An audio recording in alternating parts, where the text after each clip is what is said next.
नमस्कार। आ जाओ तैयार होके। मन ही दिखा यार, तेरे मोबाइल में चलाई दिखा, मिल लो तो बैटरी डाउन हो रही है। आ जाओ बेरोजगारों के मसीहा। अच्छा मैं के रही इतनी बढ़ाई ना करे करो। हाँ आ जाओ। जय भीम। हरियाणा बॉर्डर से राम राम राम राम। बेटी का बापो हो जल्दी आ गया। अब 7 बजे क्लास ले आऊंगा तेरो 8 बहुत लेट हो जाए, फिर घरे पुगा एकदम बड़ा लेट हो जाए, रात ना अंधेरो हो जाए, टब्बर हूँ यार, डर लगा फिर समझे करो थे। हाँ अनलाइक वालों को आ रहा तो अनलाइक आ रहा तो चालन देख रहे हैं, अनलाइक तो आएंगे। हाँ हाँ सुभाष जी अलवर से ना दोगे पाँव लागू लाग ले मुना लाग ले। जल्दी करो भी टाबरो, जल्दी करो, शेयर कर दो जिस जिसको पता चल जाए। नए युग की शुरुआत है, सब कुछ नया है। नई ज्योग्राफी किसकी? इंडिया की। बड़ी समस्या आती है समझने में, लेकिन हम समझ के इस तरीके से समझेंगे कि थोड़ा समझने में आसानी हो जाए। शुरुआत कर रहे हैं, श्री गणेश कर रहे हैं, बिस्मिल्लाह कर रहे हैं। हाँ जल्दी करो जल्दी करो। राधे राधे। सारा भगवाना का नाम लेना है, जितना वह 33 करोड़ देवी देवता नमस्कार करिए। आप अपनी शुरुआत करा। थोड़ा थे आ जाओ तो और आनंद आ जाए, और कोई बात को नहीं। फिर मैं थारी बात कम सुनूंगा और पढ़ाऊंगा ज्यादा। हाँ जल्दी करो। जपनाम जपनाम बाबा जाने सबके मन की बात। हाँ काशीपुर वाले निराला बाबा की जय हो। जल्दी करो भाई। हाँ आपको काका बोलते हैं, बोलन दे यार, के फर्क पड़े, नाम तो साधन है पुकारने का। महाकाल आग लगा देंगे। हाँ चलो जल्दी करो। चलो आ गए तो फिर मैं शुरुआत करता हूँ। कल से फिक्स 8 बजे आ जाया करो, नहा धोई करके, ज़्यादा लेट मत किया करो। हाँ क्लास में आराम से, कोई भी धक्का मुक्की नहीं करेगा, अपने हिसाब से सब राम रूमी शाम सुमी कर ली। अब मैं पढ़ाना शुरू करो। करा शुरू गे करे शुरू, इजाजत दो फिर शुरू करते हैं, और फिर शुरू ही रखते हैं। हाँ ऑनलाइन पाव लागू। चलो जो भी आ गए, बहुत 5000 तो बहुत वह रहे, 5000 कम थोड़ी वह, 4000 ज्यादा वह नहीं। देखो चलो देखो क्या शुरू करना है। आज हमें शुरू करना है, आपने नया पेज ले लिया होगा, नया रजिस्टर भी ले लिया होगा। फुल डिटेल से बताऊंगा, मुझसे जितना हो सकेगा मैं उतनी गहराई में जाने की कोशिश करूंगा। बड़ो डूब जाऊं तो थे काट के 12 काट लियो कि गुरुजी बड़ा चला गया थे माँ, ये तो बहुत है। बाकी पूरा गहराई में इस तरीके से कोशिश करो, पढ़ो तो फिर इस कदर पढ़ो कि दोबारा पढ़ने की जरूरत ही ना पड़े। तो एक बार में हम इतना पढ़ लेंगे कि हमें दोबारा फिर इस इंडिया ज्योग्राफी को किसी अध्यापक से पढ़ने की जरूरत न हो। फिक्स टाइम पे उपस्थित हुआ करो। चलो जल्दी करो। चलो टाबरो करते हैं, श्री गणेश करते हैं, राधे राधे। चलो क्या पढ़ना है? भारत एक परिचय, यानी भारत नाम का जो देश है, उस देश का आज हम परिचय पढ़ेंगे। कम से कम 3 दिन तक हमारा परिचय चलेगा। क्यों? क्योंकि परिचय से क्वेश्चन CONFRM ही आता है, कन्फर्म ही आएगा। परिचय का मतलब कहाँ है, इसकी लंबाई क्या है, इसकी चौड़ाई क्या है, इसका क्षेत्रफल क्या है, आदि चीजें परिचय के अंदर आती हैं। पुराने समय की बात करें तो हम वहां से प्रश्न पुटअप नहीं होता। भरत नाम का एक राजा हुआ, उसके नाम पे भारत नाम पड़ा, आर्यों की वजह से आर्यावर्त नाम पड़ा। तो ऐसे यहां से कोई क्वेश्चन पुटअप नहीं होता। लेकिन अगर हो सकता है तो ऐसा जरूर पूछ सकते हैं कि बौद्ध काल में भारत को क्या कहा जाता था। तो बौद्ध काल में भारत को जम्बू द्वीप कहा जाता था। अब कई बार हमारे जो एक शब्द आता है इंडिया, इंडिया जो शब्द है उसकी उत्पत्ति किस भाषा से हुई है? तो इसकी उत्पत्ति यूनानी भाषा से हुई है। यानी वैसे मूल शब्द था इंडोई, इंडोई से क्या बना? इंडस। रोमनवासी सिंधु के इधर जो देश सह नहीं है उनकी भाषा में। कभी मारवाड़ गए हो क्या? पैसा न मारवाड़ आ रहा, प्या बोला, प्या प्या दो प्या, सगड़ा हगड़ा, सड़क हड़क, यानी सह नहीं है। तो सिंधु के इधर जो देश था तो सह तो उनकी भाषा में नहीं है। सिंधु को हिंदू कर दिया, सह को है कर दिया, और हिंदू के इधर जो देश था उसे हिंदुस्तान कर दिया। इस वजह से ये पुराने नाम है, यहां से प्रश्न पुटअप नहीं होता। हो सकता है तो इतना हो सकता है कि बौद्ध काल में भारत का क्या नाम था? बौद्ध काल में भारत का नाम था जम्बूद्वीप। कई बार सीधा सीधा क्वेश्चन आता है, कई बार ऊपरी क्वेश्चन, और फिर भी हम गलत कर देते हैं। होना ही नहीं चाहिए। कैसे कैसे ऐसे? जैसे एक पर्सन बहुत बार फेमस, बहुत बार पूछ लेते हैं कि भारतीय उपमहाद्वीप में कौन कौन से देश शामिल है। अब कोनिया के भी, जबकि ये क्वेश्चन कितना इजी क्वेश्चन है कि भारतीय उपमहाद्वीप में कौन कौन से देश सम्मिलित है। देखो भारतीय उपमहाद्वीप का मतलब भारत तो होगा ही होगा, भारत से टूट के बना है एक लुच्चा पाकिस्तान और भारत से ही टूट के बना है बांग्लादेश। विश्व का एकमात्र हिंदू राष्ट्र हुआ करता था कभी नेपाल, अब तो हिंदू राष्ट्र नहीं रहा, वो सर्वधर्म को ही उसने इजाजत दे दी, लेकिन कभी एकमात्र हिंदू राष्ट्र हुआ करता था वो। तो नेपाल हिंदू राष्ट्र है। तो ये मानो भारतीय उपमहाद्वीप का मतलब जैसी हमारी संस्कृति वैसी उनकी, हमसे मिलती जुलती। तो पाकिस्तान हमसे अलग हुआ, बांग्लादेश अलग हुआ, तो भारतीय उपमहाद्वीप में ही आएगा। लेकिन नेपाल में भी हमारी कल्चर है, तो नेपाल और नेपाल के साथ हमेशा नाम आता है भूटान। ये देश आते हैं भारतीय उपमहाद्वीप में। प्रश्न बहुत बार पूछा गया भारतीय उपमहाद्वीप में कौन सा देश सम्मिलित नहीं है। ध्यान रहे, या तो चीन ऑप्शन मिलेगा या अफगानिस्तान मिलेगा। अफगानिस्तान को कुछ विद्वान सम्मिलित कर लेते हैं, लेकिन हम नहीं करेंगे। भारतीय उपमहाद्वीप में या तो चीन नाम मिलेगा या अफगानिस्तान मिलेगा।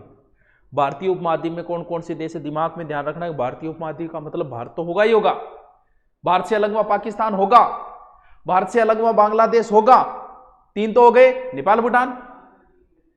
तो भारतीय उपमहाद्वीप में कौन कौन से देश शामिल है। मैथ की क्लास से आ जाएगी, मैं बात आप पट करांगा। आज सिर्फ पढ़ाई की बात करांगा, क्योंकि ज्यादा फिर शेख हसीना जुल्फों वाली ए प्रदीप ब्लॉक मारी जगो किसी जुल्फों वाली है। हाँ, गणित की क्लास नहीं लगी, कोई बात नहीं लगी तो कल लग जाएगी यार। अरे नहीं लगी तो कल लग जाएगी, क्यों चिंता करे तू बस पढ़ाई पर ध्यान दे। एक बार आपने पढ़ाई करनी है। हाँ, म्यांमार नहीं आता क्या। देखो, म्यांमार को शामिल तो किया जाता है, वैसे तो श्रीलंका को भी कर लेते हैं विद्वान, और मालदीव को भी कर लेते हैं। अलग अलग किताबें अलग अलग है, कुछ किताबें म्यांमार को भी लिख देती है। बिल्कुल आपकी बात सत्य है, लेकिन विशेष रूप से ध्यान रखना, ऑप्शन में आपको चीन जरूर मिल जाएगा। चीन नहीं है शामिल, क्यों? क्योंकि अलग अलग विद्वान है, कुछ विद्वान श्रीलंका को भी शामिल करते हैं, कुछ मालदीव को भी करते हैं, म्यांमार को भी करते हैं। मूल तो देखो यही है, बाकी म्यांमार को भी कर लेते हैं। आपकी बात एकदम सही, अगर आपकी किताब म्यांमार लिखती है तो वो सही है। ठीक है, चलो आगे शुरू करते हैं। अब हमें भारत का परिचय शुरू करना है, एकदम इजी है, यही रटाऊंगा मैं, कोई टेंशन लेने की आपको जरूरत नहीं है। ये शुरुआती दौर है। भारत की आकृति है चतुष्कोणीय, ये आकृति राजस्थान, ये जो आकृति है भारत की वो चतुष्कोणीय है। राजस्थान की क्या है, पतंगाकार, विषम कोणीय, चतुष्कोणीय। देखिए एंडब और एंडब, ये तो उत्तर दक्षिण पूर्व पश्चिम लिखने की जरूरत है ही कौन। चलो ना गुरुजी लिखने की जरूरत है, मान की कौन यार। ले रहे ओले उत्तर, ओले दक्षिण, योले पूर्व, योले पश्चिम। लंबाई चौड़ाई, सीधे सीधे प्रश्न पुट होंगे, सीधा सीधा।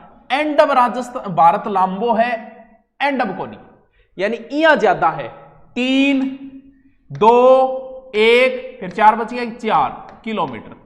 2, 9, 3 किलोमीटर, यानी भारत पूर्व से पश्चिम 2, 9, 3, और उत्तर से दक्षिण है 3, 2, 1, 4।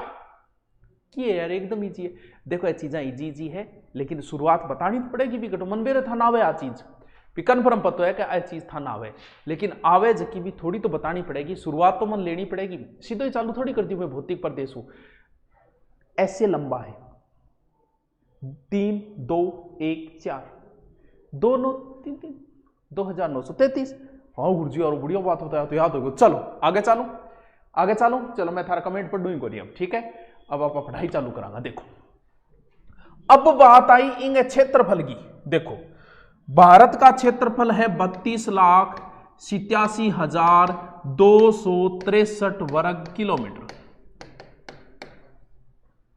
देश प्रेम क्या बोला बेरोगी, देश प्रेम मंजूर पड़े जो मैं देश के लिए जान दे दूं, ठीक है मान ली तेरी बात। वैसे देश प्रेम की अपने अपने हिसाब से परिभाषा है। जो इस वतन से प्रेम करेगा, जो देश से प्रेम करेगा, उसे देश की हर चीज से प्रेम होगा, और जो देश से प्रेम करेगा उसे यह भी पता होगा भारत का क्षेत्रफल कितना है, भारत के पड़ोसी देश कौन कौन से हैं, भारत के उत्तर में जो हिमालय है वो हमारी किस प्रकार रक्षा कर रहा है, भारत की महत्वपूर्ण नदी गंगा की लंबाई कितनी, कहां से, मतलब आड़ू आड़ू देश प्रेमी हुए गोनी वो भी आ चीजा में तो रुचि ले लेगो। अगर तुम्हें थोड़ा बहुत भी देश प्रेम है तो और जान दो, कम से कम आते याद करो भारतीय लंबाई कितनी है, चौड़ाई कितनी है, क्षेत्रफल कितो है, स्थान कौन सो है भारत को, ए चीज तो याद करी इसको भी। हाँ गुरुजी मेरा देश प्रेम है, देश प्रेम है तो 4 बात तो याद करो, और तो बाद में करांगा। 32,87,263 वर्ग किलोमीटर, 32,87,263 वर्ग किलोमीटर। लेकिन इतनो भी यहां देखा तो पूरा को नहीं टावरो, वो तो अपने कागजा में जिया थार जमीन है, थार जमीन कितना बीघा है, लेकिन बात डिपेंड करे थार पड़ोसी पर के थारे कितना बीघा है। अगर थारा पड़ोसी शानदार आ गयो तो भाई जी बेरो नी नापाई कराओगा नहीं, जो थारो खेत जो 45 बीघा है वो 41 बीघा ही मिलेगा अगर पड़ोसी अच्छो है तो। क्योंकि पड़ोसी बड़ी कलाव है, तो अपना तो पड़ोसी तो ऑलरेडी अच्छा है ही है, तो वह पड़ोसियों की मेहरबानी टोटल इतना क्षेत्रफल कौन बचा है, आपने पड़ोसी कब्जो कर रखी है इतना क्षेत्रफल पर, और रटनो को नहीं बस ये बताओ इतने क्षेत्रफल पर पड़ोसियां कब्जो कर रखी है। यानी पाकिस्तान अपने क्षेत्र पर कब्जो करके और अपरले क्षेत्र ने दान दिला, यानी थारी जमीन पर कोई कब्जो करके और दूसरे ने बेचन लाग रही। पाकिस्तान अपरले पर कब्जो करके 5180 वर्ग किलोमीटर चीन ने दान कर रखे, दानवीर कर। क्योंकि इन बेरो है का भारत आपने को तो कदी छुड़ा सके, क्योंकि आपने तो जब इच्छा हुआ नहीं जब आप पाकिस्तान ने कूट लिया, लेकिन आपा ने भी थोड़ा बहुत तो देखो चीन को तो सोचना पड़े कि वो थोड़ा ठाडो डोको डांगना पड़े, तो अनबड़े के करो चीन ने दे दिया। यानी अपर ले पर पाकिस्तान कब्जो कर गिर किन दे रखे हम चीन ने पीओके, तो पीओके बिल्कुल एक चीन कन की तो है 37,555 वर्ग किलोमीटर की कन है चीन कन। फिर भी भाई जी आपन भगवान गणोई दे रखे, आपने कोई कमी को नहीं, गणोई कब्जो तो हो रहे है, लेकिन फिर भी भाई साहब आपने कोई कमी को नहीं, आपा क्षेत्रफल में विश्व में 7वां स्थान रखा। यूरोप महाद्वीप में से अगर रूस को बाहर कर देना तो यूरोप के बराबर भारत का क्षेत्रफल है। कनाडा का 1/3 है, लगभग 99,000 वर्ग किलोमीटर है कनाडा, तो 1/3 हो गयो। यानी भगवान को डेढ़ो गणो ही है, कब्जो हो रही है, लेकिन फिर भी गणो ही बच रही। यानी आपनो विश्व में क्षेत्रफल में 7वां स्थान है, जनसंख्या में दूसरो। ज्यादा दिन और कौन करना पड़े दूसरो जल्दी। भारत को क्षेत्रफल 32,87,263, 32,87,2 सिर्फ 32 लाख याद रख ले यार, और जानते 32,87,263, हाँ 32,87,200। कब्जा रहे भाई ये बताए तो कब्जा कौन याद रखे यार, कब्जा ही हुए। और सिर्फ क्षेत्रफल में कौन सा स्थान है, 7वां स्थान। चलो आगे चलता हूं, आगे चलता हूं। ये लो आपनो भारत देखो। अब जो मेन चीज होती है वो होती है अक्षांश देशांतर। इनमें ज्यादा टाइम खराब नहीं कर रहा मैं, ना अक्षांश देशांतर सीधा सीधा बता रहा हूं, क्योंकि मुझे पता ये चीजें आपको आती है। शुरुआत है यार, ये चीजें तो पढ़ी होगी आपने, नहीं पढ़ी तो आज पढ़ा देंगे, कोई बात नहीं। सर आपकी मारवाड़ी बहुत अच्छी है, थैंक यू टाबरिया, थैंक यू। हाँ चलो कोई तो बढ़ाई करे है, नहीं तो बढ़ाई करे ही को नहीं आजकल कोई। चलो ठीक है, देखो यो लो अक्षांश 8 यो और 8 तक है, कितो है गुरुजी 8 डिग्री 4 मिनट उत्तरी अक्षांश से 37 डिग्री 6 मिनट उत्तरी अक्षांश, क्योंकि उत्तरी गोलार्ध में हम अब गड़बड़ किए हुएगी कि था राजस्थान और भी रटनो पड़े, फिर गोड़ो जीवड़ो राजस्थान को है भारत को है, लेकिन क्या इलाज है, ये चीजें बड़ी अहम है, इनके सूत्र मत सेट कर लेना यार, क्योंकि ये चीजें याद रखनी जरूरी है। इधर से देशांतरीय विस्तार शुरू होगा, यहां से 68 डिग्री 7 मिनट से 97 डिग्री 25 मिनट, 8 डिग्री 4 मिनट उत्तरी अक्षांश से। मेरे साथ बोलो थे, कोई श्रम संको को नहीं, जोर जोर बोखड़ो मारो, गरगा आगे थान पूछा छोरा के हुए थे, गुर्जा पटल भाग रहे।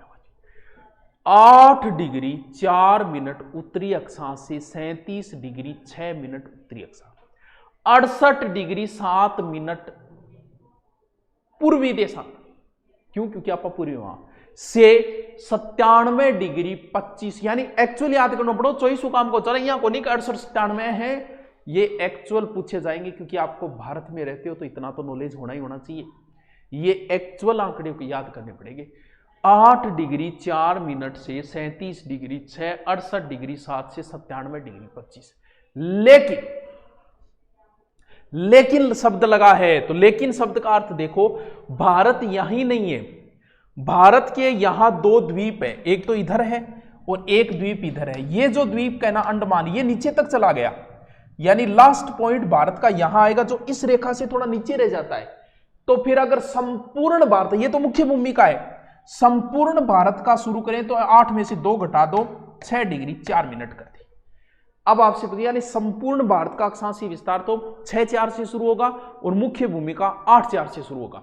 टाबर याद रहे जैसी यार कितो ही जीवता रखो। भारत को क्षेत्रफल उत्तर दक्षिण तक है 3, 2, 1, 4, 2, 9, 3, 3 इतो क्षेत्रफल बताया, फिर 32,87,263 बताया, फिर 8 डिग्री 4 से 37 डिग्री 6 और फिर 68 डिग्री 7 से 97 25, 8 4 37 6 और 68 एक्चुअली याद करना पड़ेगा, 68 डिग्री 7 से 97 डिग्री 25। बताओ क्या समस्या है? तो को नहीं याद हो? कितना ईजी है, ये तो नॉर्मल चीज है, शुरुआती दौर है ये तो। 18% यही होगा, मेरे समझ में को नहीं, जे कोई बोल दिया नहीं समझ में को नहीं, ब्लॉक कर दूंगा, क्योंकि आ तो शुरुआती चीज है, तो तन रटनो है ही है। ये मैं समझता हूं कि तुम्हें ऑलरेडी आता है। भारत का भूगोल पूरी है कि बिल्कुल, आजकल की हर एग्जाम में भारत का जीके पूरा ही कर दिया है, पूरा का पूरा ही भारत जीके कर दिया। प्रश्न कहां से आएंगे? बिल्कुल यहां से प्रश्न आते हैं सीधे सीधे, लेकिन अब प्रश्न का लेवल के अंदर भी प्रश्न करेंगे। देखो, भारत के यहां से, यानी एकदम भारत के बीच में यहां से गुजरती है कर्क रेखा, सबको पता है, मुझे पता है, 23.5 डिग्री। कर्क रेखा से कितने क्वेश्चन बनते हैं इसका कोई अंत नहीं है। अगर तुम्हें फंसाएगा तो यही फंसाएगा, मैं खुद तुम्हें फंसाऊंगा। कैसे फंसाऊंगा? पहले मैं कर्क रेखा की पूरी जानकारी दे देता हूं। देखिए, मैं वो नहीं बता रहा 23.5, देखो कई बार कर्क रेखा से कैसे कैसे क्वेश्चन आएंगे। कर्क रेखा जो है वो भारत के 8 राज्यों से गुजरती है। 8 के 8 राज्य याद करना, मुझे पता है आपने याद कर रखा है, एक अच्छा इंटेलिजेंट बच्चा इनको याद कर लेता है। जिनके नहीं याद हो तो मैंने तो एक सूत्र है, सूत्र याद करो तो कर लेना। राम सिंह नाम का एक व्यक्ति था, कहां का था? झारखंड का था। तो झारखंड का होने की वजह से अपने नाम के आगे क्या लगाने लग गया? झारखंडी। कहीं आपका नाम आ गए, आपके गांव को नाम लगा लग जाए। और इंग टावरो 6 मित्रा,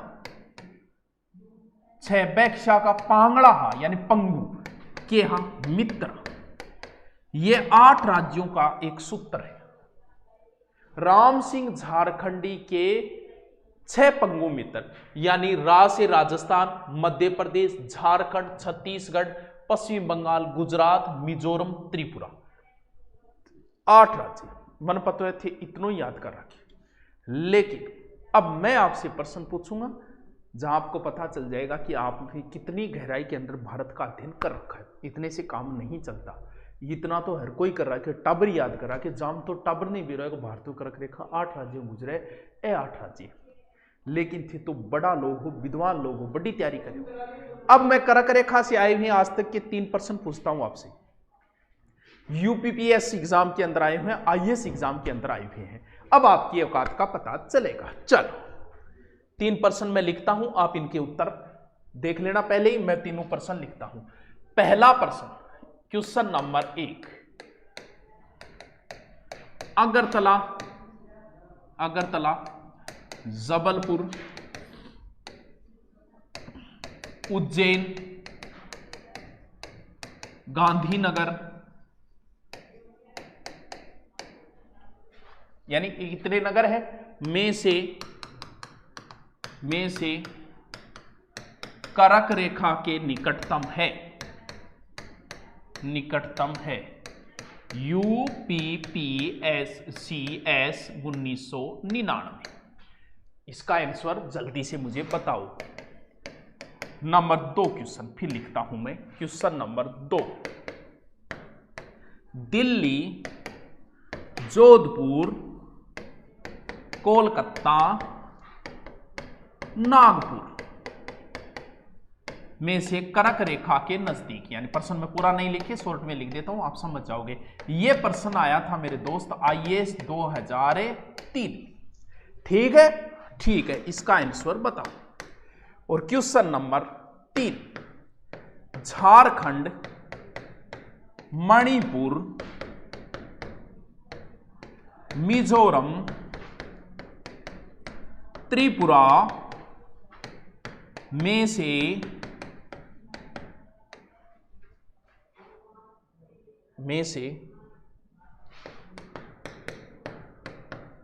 कौन सा राज्य कर्क रेखा उत्तर में है, उत्तर में है। किस में आया? UPPSCS मैन के अंदर 2008 में आया। ये है लेवल। ऐसे क्वेश्चन राजस्थान की एग्जामों में न के बराबर पूछे गए। लेकिन अगर आप इंडिया लेवल की तैयारी कर रहे हो, लेवल की तैयारी कर रहे हो, तो वहां पर ऐसे सबने पता है यार, कर्क रेखा 8 राज्यों गुजरे, 82.5 डिग्री उत्तरी है, 8 राज्यों गुजरे, सबने पता है। आपको फंसाएगा। अब पहले प्रश्न का उत्तर बताइए। अगरतला, जबलपुर, उज्जैन, गांधीनगर में से कर्क रेखा के निकटतम है? मैं सारे लिखवा दूंगा आपको, आपकी औकात चाहिए रटने की। मैं सारे के सारे लिखवा दूंगा, ये कर्क रेखा के नजदीक है। हाँ बताओ भी, कुछ बच्चे जवाब दे रहे हैं भाई। त्रिपुरा कौन से का दे रहा है? ये गलत दे रहा है। त्रिपुरा कर्क रेखा के, त्रिपुरा, मिजोरम, त्रिपुरा तो कर्क रेखा गुजरती है इनके से। तो झारखंड नीचे रह गए बेटी। अब आप केकर लाग रही है? तबीयत खराब है, नहीं तो ललकारूं आर में आज। हाँ चलो देखो, हम प्रश्न का उत्तर ढूंढते हैं। ढूंढते क्या? ये मैं शहर आपको लिखवा दूंगा, ध्यान रहे। कर्क रेखा के नजदीक है दोस्तों ये गांधीनगर। तो पहले का उत्तर तो होगा गांधीनगर। कुछ बच्चों ने जवाब दिए हैं, उनको मेरी ओर से शाबाशी। फिर कर्क रेखा के नजदीक है कोलकाता। मैं सारे लिखवा दूंगा, ये 8-10 नगर जो कर्क रेखा के नजदीक है, मैं सारे लिखवा दूंगा आपको। तो इसमें सबसे नजदीक यार दिल्ली, जोधपुर तो सीधा ही कट गया। फिर ये है, ये कर्क रेखा के नजदीक है कोलकाता। और इसमें कौन सा राज्य है? मणिपुर। ये इसका उत्तर है मणिपुर। बात समझ में आई कि ये थोड़ा सा लेवल में, क्योंकि लेवल जाहिर सी बात है ये IAS वगैरह में पूछे गए क्वेश्चन है, तो एक लेवल के क्वेश्चन है। कोई ज्यादा टेंशन मत लेना कि मुझे नहीं आते। ये सोच आधारित क्वेश्चन है जो ज्यादातर UPSC एग्जामों के अंदर ही पूछे जाते हैं। राजस्थान के एग्जाम में ऐसे क्वेश्चन न के बराबर ही पूछे जाते हैं। ठीक है, ठीक है गुरुजी यादव। अब बात आप इंगी तो कर ली कर्क रेखा की, लेकिन भारत की मानक समय रेखा भी है। ये रही, ये भारत की मानक समय रेखा है, जो कितनी है? 82.5 डिग्री पूर्वी देशांतर रेखा। ये भारत के हमने 15-15 इधर करके बीच में से एक रेखा निकाल ली, और ये मानक समय है जो कहां से गुजरती है? चलाओ ना नैनो से बाण रे, जान ले लो ना राम रे। इलाहाबाद के नैनो शहर से ये रेखा गुजरती है। इससे कौन कौन से प्रश्न पूछे जाते हैं? देखो देखो, मैं यहां पर देशांतर आपको नहीं करा सकता, लेकिन सीधी सी बात है, कुल देशांतर 360 है, जिन्हें पार करने में पृथ्वी को 24 घंटे लगते हैं। 360 देशांतरों को, तो बराबर कितने आए? 15। ठीक है, तो फिर 1 घंटे 1 मिनट, ये 15 घंटे 1 मिनट, 1 मिनट में हो गए 15/60 बराबर 1/4, यानी 1 मिनट में एक देशांतर पार करने में 4 मिनट लगते हैं। 4 मिनट लगते हैं। तो अपना समय रेखा माना गया 82.5। तो देखो 82 को गुणो करो 4 से, शॉर्ट में बता रहा हूं मैं, 2 और जोड़ दो, जोड़ते टोटल ऐसे करोगे तो 5.5 घंटे आएंगे। मैं एक बार इनको सोल्व नहीं करा सकता, अक्षांश देशांतर को कभी स्पेशल लूंगा। बस इतना याद कर लेना कि ग्रीनविच रेखा से भारत 5.5 घंटे प्लस में है, 5.5 घंटे आगे। ये भारत की मानक समय रेखा है, जो कितने राज्यों से गुजरती है? यूपी, MP, छत्तीसगढ़, उड़ीसा और आंध्र प्रदेश। 5 राज्यों से गुजरती है। बफरी ऐसा कैसे हो गया यार? अभी देखते हैं बफरिंग कैसे आ गया यार, कोई समस्या ही नहीं नेट की। तो मिर्जापुर से, हाँ मिर्जापुर के नैनो से। अरे बफरिंग क्या आ गई है? अरे 1 मिनट अभी चेक कर लेते हैं बफरिंग किस वजह से हुई